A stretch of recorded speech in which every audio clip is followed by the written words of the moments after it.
Welcome back, investors and traders. Let's talk about QQQ. Let's look at February 24. Look at February 24, 2022.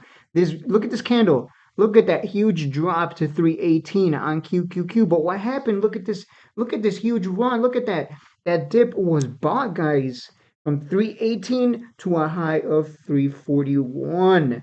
Now, what happened on February 24, 2022, guys? Boom. This is what happened. February 24, 2022, Russia launched a military invasion of Ukraine. Okay, how is this relevant? Well, look at the reaction with when this thing dumped. It had a stupid dump, and then that dip got bought up. There was no World War III.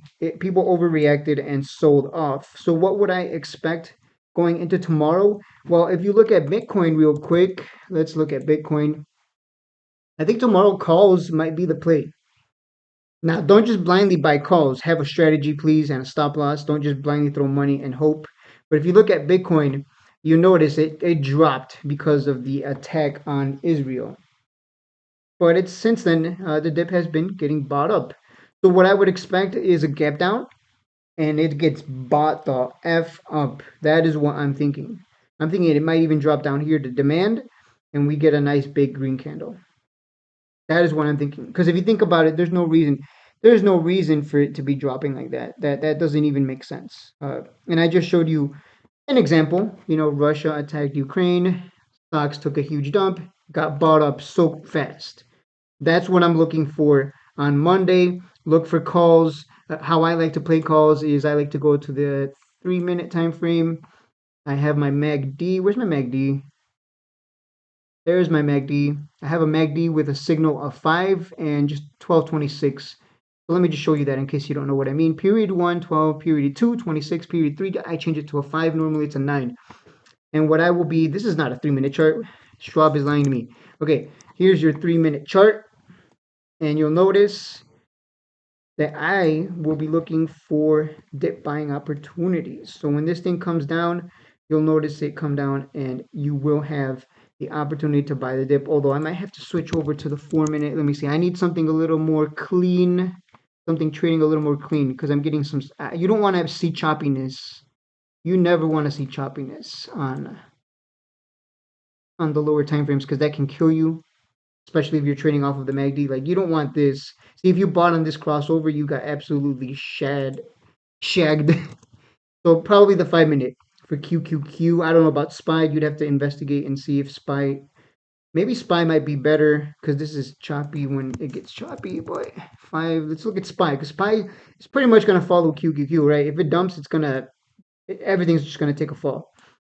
But yeah, I'll be looking for dip buying. It dumps and then there's the crossover, and you want to buy in and just ride it up for as far as it goes, and set your stop loss.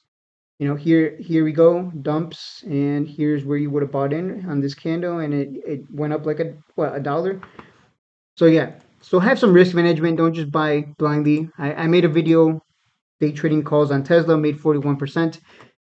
It's rare that I day trade calls or day trade period, mainly because I just don't care for it. I like swing trading. I don't like staring at candles. But if the opportunity is there for us to take advantage of a rally, one that could potentially happen, I'm not saying it's going to happen, but could potentially happen, like it did with Ukraine being attacked by Russia, we could see a dump and then it gets bought up just like Bitcoin got bought up. So that's what I'm thinking. That is it for the video. Be safe out there. Play it safe. Don't just blindly. Hey, I'm just gonna throw calls that open, and then it just dumps, and you're like, no. Okay, please have a stop loss. I cannot tell you where to place your stop because it's gonna depend entirely on what you're trading. Because if you're trading SPY or QQQ, they move so differently. Price wise, Nvidia super volatile, Tesla volatile. Like it's gonna depend entirely on the volatility of the stock you plan on trading. Because a lot of stocks on that day when Ukraine got attacked, they dumped. Like even penny stocks dumped, but it got bought up real fast. Here it is. Look at that huge dump here. Got bought up fast. So that's why I'm saying like it's gonna depend entirely on you and what stock you trade.